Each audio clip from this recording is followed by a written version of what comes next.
"You're clearly paranoid and unstable," Dennis Caldwell said, leaning back in his leather chair with that same condescending smile I'd seen him use on vendors who questioned his invoices.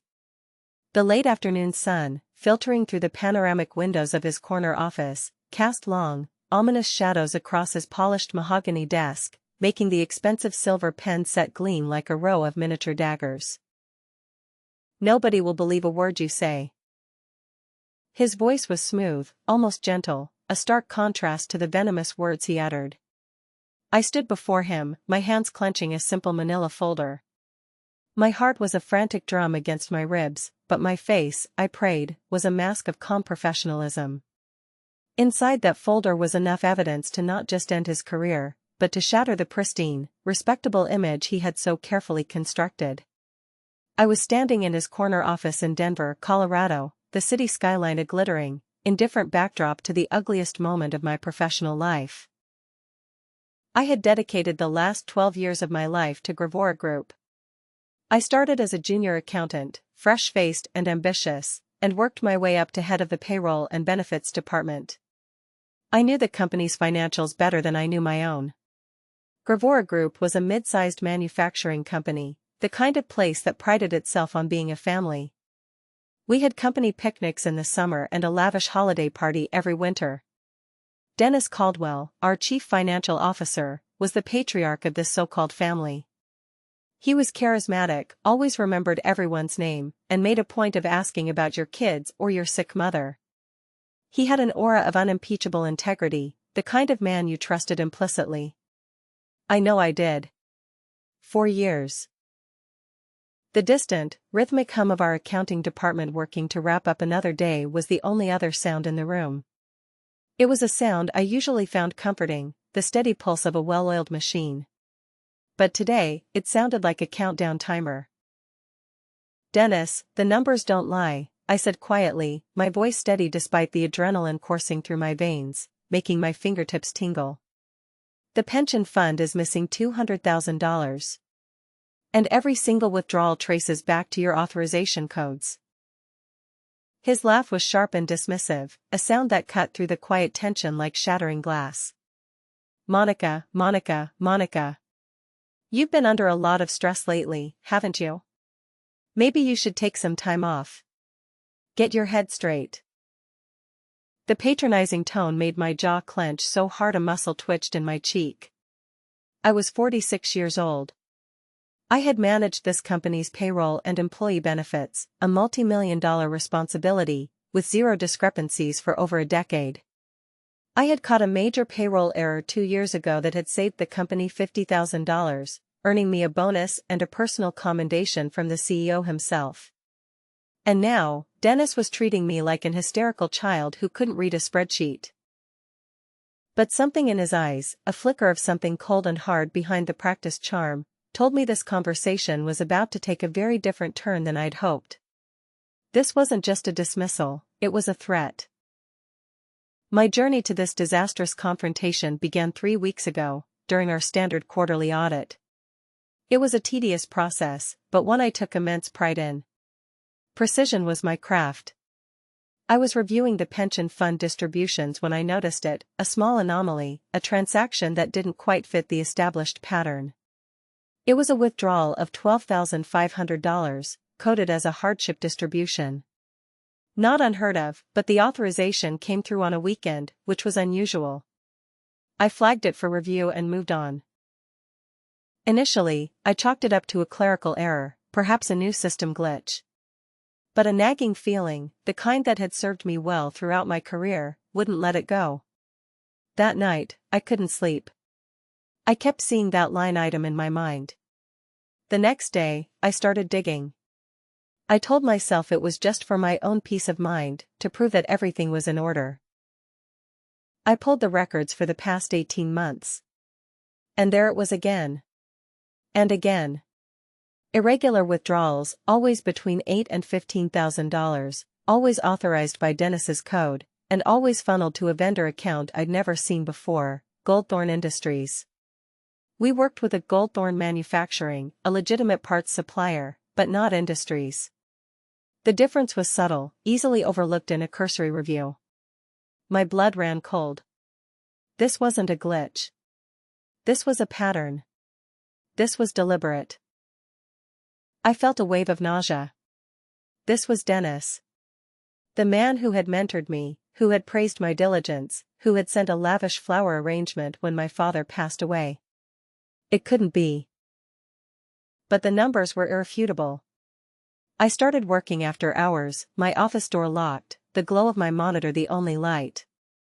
I created a separate, encrypted drive, a ghost in the machine, and began methodically documenting everything. I found 3 other shell companies, all with names deceptively similar to our real vendors. Nexera Labs became Nexera Solutions. Summit Logistics became Summit Group. Each one was a black hole, sucking money from the retirement funds of people I'd known for years.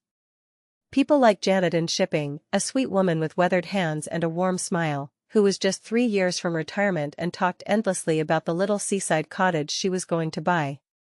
People like Carlos in maintenance, who had been faithfully contributing for 8 years to build a better future for his 4 children. Dennis was stealing from them. From us.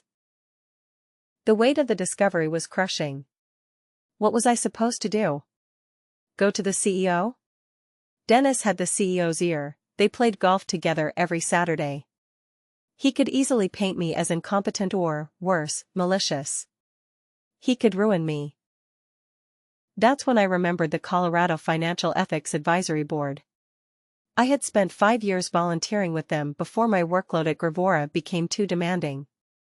I helped small businesses implement proper oversight procedures to prevent fraud. Through that work, I developed relationships. I knew people. People who specialized in exactly this kind of poison. My first call was to Patricia Wong, a razor-sharp forensic accountant I'd worked with on a particularly nasty embezzlement case a few years back. The second was to Thomas Rodriguez, a senior investigator with the Department of Labor, a man whose quiet intensity was more intimidating than any shouting could ever be. I had met him at a workshop on pension security 3 years earlier, and he'd given me his direct number with a simple instruction: call me if you ever encounter anything suspicious. I had laid out the situation to them in a series of encrypted emails and hushed phone calls from a burner phone I bought for cash. I explained that I was going to confront Dennis, but that I suspected he would try to terminate me and discredit me. They advised me on how to proceed, what to say, and what to expect. They told me to prepare for the worst. So I did. I knew that the manila folder I held in my hand was just for show. The real evidence, the meticulously cross-referenced spreadsheets, the forged authorization forms, the corporate registration documents for the shell companies, all of it was safe on my encrypted drive, with copies already in the hands of federal authorities. I've triple-checked everything, I continued, my voice betraying none of my inner turmoil. I opened the folder to show him the printed spreadsheets, the tip of the iceberg. The quarterly audit flagged these transactions, and when I dug deeper. When you what? Dennis stood abruptly, his face flushing a dangerous shade of red. The charming mask was gone, replaced by pure, unadulterated fury. You went digging through confidential financial records without authorization? That's a serious violation of company policy, Monica. My heart started racing, but not from fear. From anger. A white-hot, righteous anger that burned away any last shred of doubt or apprehension. This man had been stealing from our employees' retirement funds, money that belonged to people like Janet and Carlos, and he had the audacity to turn this around on me. Those records are part of my job responsibilities, I said, keeping my voice level. Managing the pension fund distributions falls under. Not anymore, it doesn't. He snatched his phone from the desk. His fingers, usually so steady, trembled slightly as he stabbed at the screen. Security? Yes. I need an escort to human resources. We have a terminated employee who needs to be walked out immediately. The word terminated hit me like a physical blow. In all my years at Gravora Group, I'd never even received a written warning. My performance reviews were consistently excellent. And now, because I'd discovered his theft, I was being fired. But as I watched Dennis hang up the phone, a satisfied, triumphant smirk returning to his face, I realized something important. He just made a catastrophic mistake. 20 minutes later, I was clearing out my desk while a stone-faced security guard watched my every move. The entire accounting department had gone silent, their eyes following me as I packed 12 years of my professional life into a flimsy cardboard box. Dennis had announced to everyone that I was being let go for performance issues and violation of confidentiality protocols, painting me as an untrustworthy employee who'd overstepped her bounds. I could see the confusion and disbelief in my colleagues' faces. Jennifer, my closest work friend, kept glancing between me and Dennis's office with obvious bewilderment. We'd had lunch together just yesterday, and I'd seemed perfectly fine.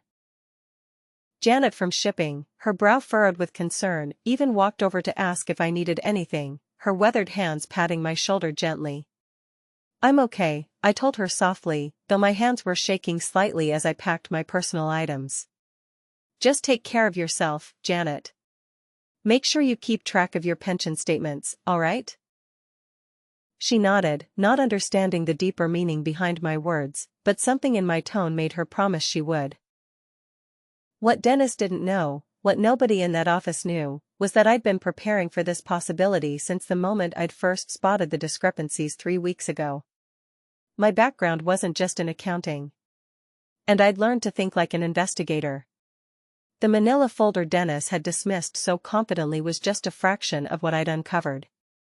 The real evidence was stored on an encrypted drive that I'd been building methodically for weeks. Every suspicious transaction, every forged authorization, every attempt to cover his tracks, it was all documented, cross-referenced, and backed up in multiple secure locations. As I walked toward the elevator with my box of belongings, Dennis emerged from his office, probably wanting to make sure I actually left the building. He caught my eye and gave me that same condescending smile. "Monica," he called out, loud enough for half the office to hear, ensuring my humiliation was public. "I hope you understand this is for the best. Sometimes people just aren't cut out for positions of responsibility." I stopped walking and turned to face him. Every eye in the department was on us now, and I could feel the weight of their attention. For a fleeting moment, I considered telling everyone exactly what kind of man they were working for. But I had a better plan. "You're absolutely right, Dennis," I said, with a smile that didn't reach my eyes. "Some people really aren't cut out for positions of responsibility." "Sure, just wait." The confusion that flickered across his face was deeply satisfying. That evening, I sat in my home office in my modest ranch house on the outskirts of Denver, staring at the cardboard box from my old job. While I made the most important phone call of my professional life, the encrypted drive sat next to my laptop, containing enough evidence to potentially send Dennis to federal prison. "Patricia, it's Monica Delgado," I said when the forensic accountant answered. "How bad are we talking?" Patricia's voice was all business, which I appreciated. $200,000 stolen from employee retirement funds over the past 18 months, possibly more, I said, pulling up the detailed spreadsheets on my laptop screen. "The perpetrator is the chief financial officer of a mid-sized manufacturing company, and he terminated my employment today when I confronted him about it." The silence on the other end told me Patricia understood the gravity of the situation. "Monica, you know I have to ask. Are you absolutely certain about these numbers?" "I've checked them 7 different ways," I replied, scrolling through the evidence I'd compiled. "The transaction patterns are clear, the authorization codes are forged, and I have documentation showing he created false vendor accounts to funnel the money through. This isn't a mistake or an oversight. This is deliberate, systematic theft." Patricia's sigh was audible through the phone. "Send me everything you have, encrypted obviously. And Monica, don't talk to anyone else about this until we've had a chance to review the evidence. If this is as clear-cut as you're describing, we're going to need to bring in the Department of Labor's investigative division." After I hung up with Patricia, I made my second call, to Thomas Rodriguez. Thomas, this is Monica Delgado from the Colorado Ethics Board, I said when he answered. I need to report a significant pension fraud case, and I believe it falls under federal jurisdiction. Tell me what you've got, Monica. As I explained the situation, I could hear Thomas taking notes. When I mentioned the dollar amount and the systematic nature of the theft, his questions became more pointed and urgent. Monica, I need you to understand something, Thomas said after I'd finished my summary. If what you're describing is accurate, this isn't just embezzlement. This is a federal crime that affects the retirement security of dozens of working families. The FBI is going to want to move quickly on this. I felt a cold satisfaction settle in my chest. Dennis thought he could intimidate me into silence, thought my word wouldn't carry weight against his position of authority. He had no idea that I'd already set wheels in motion that he couldn't stop. I understand completely, I told Thomas. When do we start? 3 days after my termination, I was sitting in a sterile conference room at the Denver field office of the Department of Labor, watching Patricia Wong walk 2 federal investigators through the financial evidence I'd compiled. Special Agent Rebecca Foster from the FBI's White-Collar Crime Division sat across from me, her sharp eyes focused on the spreadsheets covering the conference table like a general studying battle plans. This is exceptional documentation, Monica, Agent Foster said, her voice carrying the kind of authority that made people take notice. Most pension fraud cases take months to build this level of evidence. How long were you tracking these discrepancies? About 3 weeks, from start to finish, I replied, feeling oddly calm despite the surreal nature of the situation.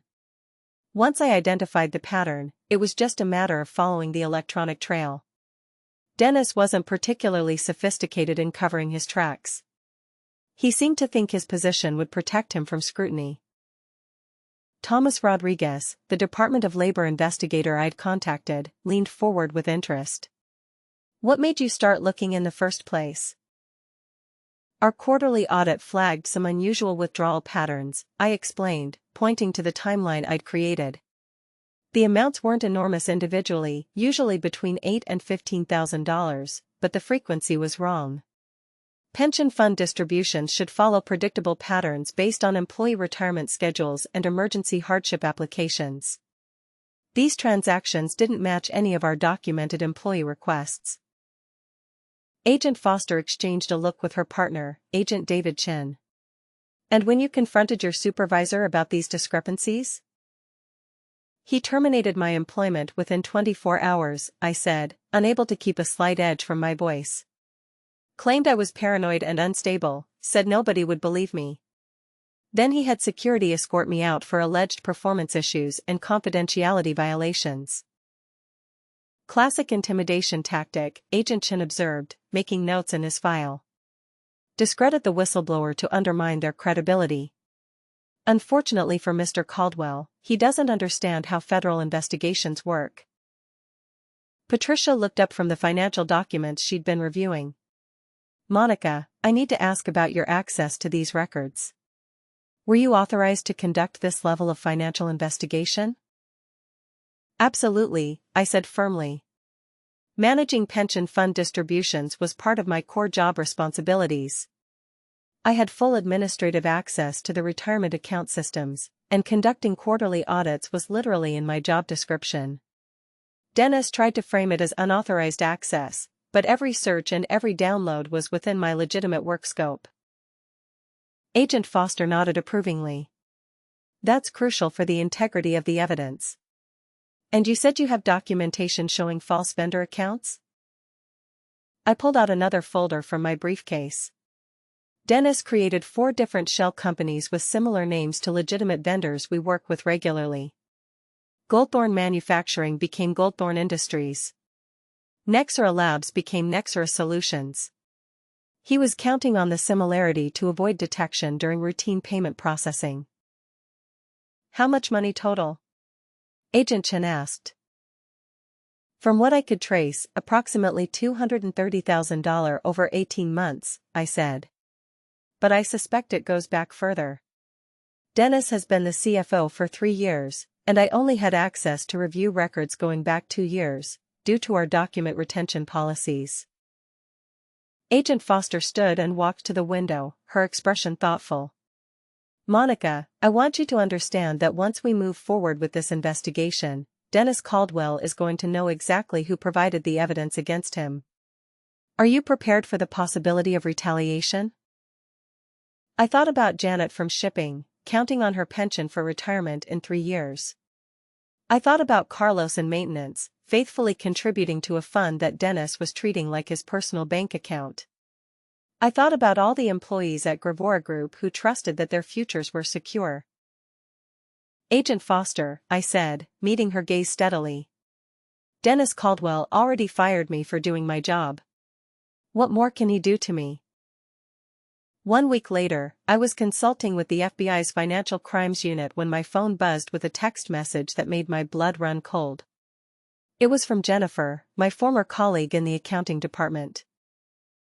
Monica, Dennis is telling everyone you stole money and they fired you for embezzlement. He's saying you created false documents to frame him. Some people are starting to believe it.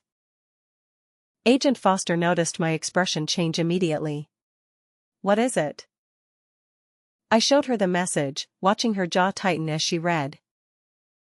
He's trying to flip the narrative, she said grimly. Classic deflection strategy. Accuse the accuser before they can gather support. Can he do that? I asked, feeling a surge of panic. Can he just lie about what happened and make people believe it? He can try, Agent Foster replied. But he's making another critical mistake. Every false statement he makes about you or this case is additional evidence of his consciousness of guilt. We're going to document everything. Over the next few days, the situation at Gravora Group deteriorated rapidly. Jennifer kept me updated through careful text messages, describing how Dennis had called an all-hands meeting to address rumors and misinformation about the company's financial management. He'd painted me as a disgruntled employee who'd fabricated evidence after being rightfully terminated for poor performance. But Dennis had underestimated something crucial: my reputation among my former colleagues. Most people aren't buying it, Jennifer texted me on Thursday evening. Janet from shipping asked pointed questions about the pension fund during the meeting. Carlos from maintenance said he wants to review his account statements. People remember how careful and honest you've always been. The real turning point came when Dennis made his most serious error yet. According to Jennifer, he'd announced that the company would be switching to a new pension fund management system to prevent unauthorized access to employee accounts. He was essentially admitting that unauthorized access had occurred, while simultaneously claiming I was the one responsible for it. He's trying to plug holes in a dam that's already breaking, Agent Foster explained when I shared this information. The new system announcement is evidence that he knows there are vulnerabilities in the current system, vulnerabilities he created to facilitate his theft. Patricia Wong had been working around the clock to verify every transaction I'd identified, and her preliminary findings were even more damaging than we'd initially suspected. Monica, he wasn't just stealing pension contributions, she told me during a conference call with the federal team. He was also skimming from the company's matching contributions. The total theft is approaching $300,000. That changes the federal sentencing guidelines significantly, Agent Chin noted. We're now looking at potential charges under multiple statutes, including mail fraud, wire fraud, and violation of the Employee Retirement Income Security Act. But the most shocking discovery came when Patricia traced the money Dennis had stolen. Instead of finding evidence of gambling debts or personal financial problems, she uncovered something much more calculated. He wasn't spending this money on lifestyle expenses, Patricia explained, showing U.S. bank records the FBI had obtained through court orders. He was investing it. Stock purchases, cryptocurrency, real estate speculation. He was treating the pension fund like his personal investment portfolio. The cold calculation of it made my stomach turn. This wasn't desperation or addiction, it was pure greed. Dennis had systematically stolen from hardworking employees because he thought he could generate higher returns than the pension fund's conservative investment strategy. Agent Foster, I said, looking at the evidence spread across the conference table. When are you planning to move on this? She checked her watch. The warrants are being finalized now. We'll execute them tomorrow morning at 9 a.m., right when Dennis arrives at the office. I felt a dark satisfaction building in my chest. In less than 12 hours, Dennis Caldwell was about to have the worst day of his professional life. The morning of the raid, I wasn't at Gravora Group, but I didn't need to be. Agent Foster had arranged for me to monitor the operation from the FBI field office, where I could watch through live video feeds from the agent's body cameras and provide real-time guidance about the company's financial systems and document locations. At exactly 9 a.m., I watched on multiple screens as 12 federal agents in dark suits walked through the main entrance of Gravora Group. The receptionist's shocked expression was clearly visible as Agent Foster presented the sealed warrant to search the premises and seize financial records. Where is Dennis Caldwell's office? Agent Foster asked the receptionist, who pointed toward the corner office with a trembling hand. Through Agent Chen's body camera, I watched them approach Dennis's office. He was just settling in with his morning coffee, probably planning another day of covering up his crimes and spreading lies about me. When he looked up and saw the federal agents, his face went from confusion to recognition to absolute terror in the span of about 3 seconds. Dennis Caldwell? Agent Foster's voice was calm and professional. I'm Special Agent Foster with the FBI.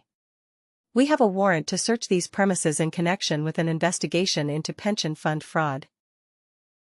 Dennis's coffee cup slipped from his hands, splashing across his mahogany desk and soaking the same financial reports he'd been reviewing when I confronted him 2 weeks earlier. The irony wasn't lost on me. There must be some mistake, Dennis stammered, his voice higher than usual. I don't know anything about pension fund fraud. This is about Monica Delgado, isn't it? I told you she was unstable. She fabricated evidence to get revenge after we fired her. Agent Chen stepped forward with the warrant paperwork. Mr. Caldwell, you have the right to remain silent. But we need you to step away from your computer and allow our forensic team to secure your electronic devices.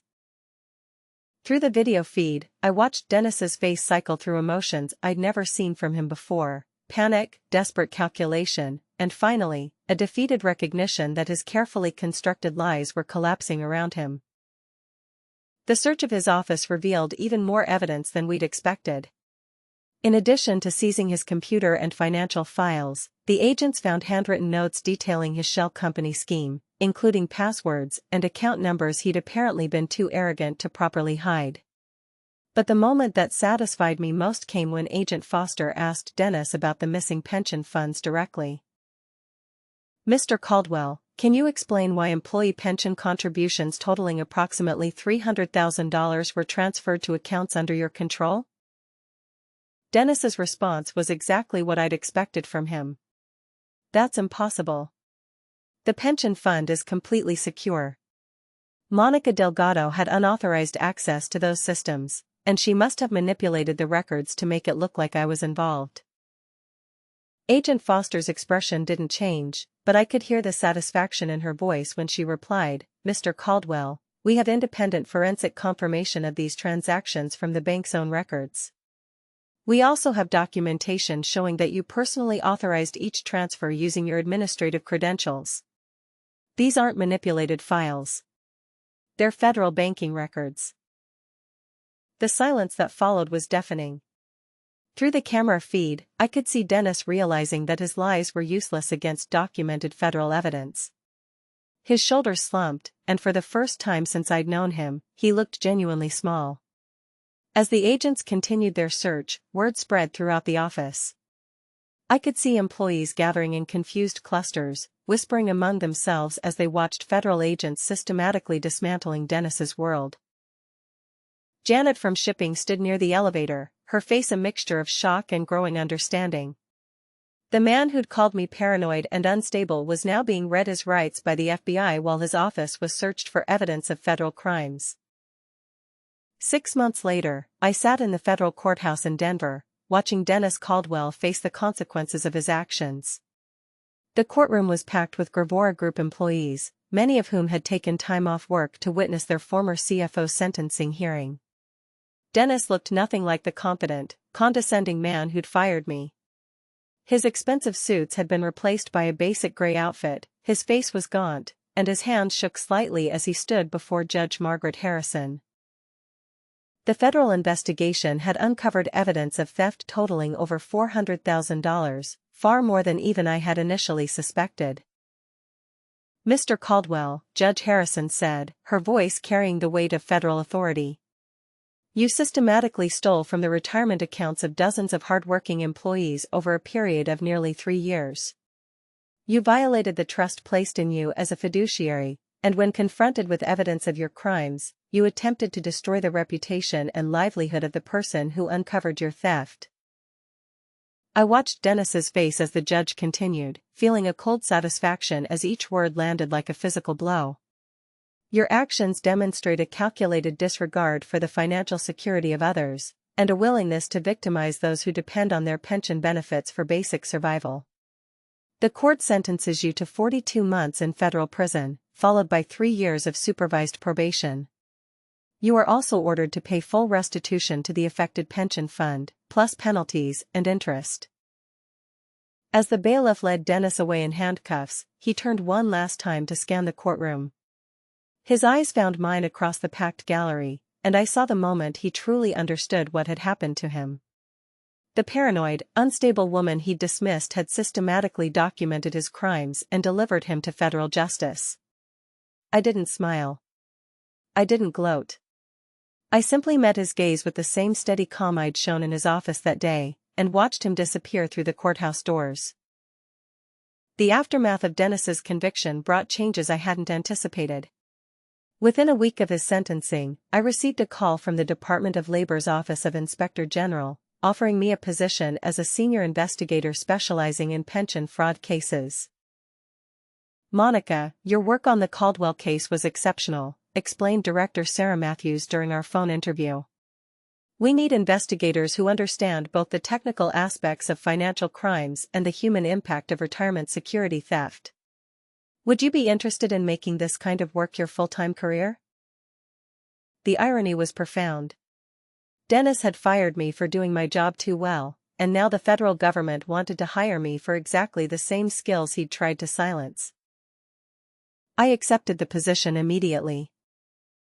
My first case as a federal investigator involved a construction company in Colorado Springs where the owner had been diverting pension contributions to fund personal real estate investments. The pattern was remarkably similar to Dennis's crimes, but this time, I approached it with federal authority and resources.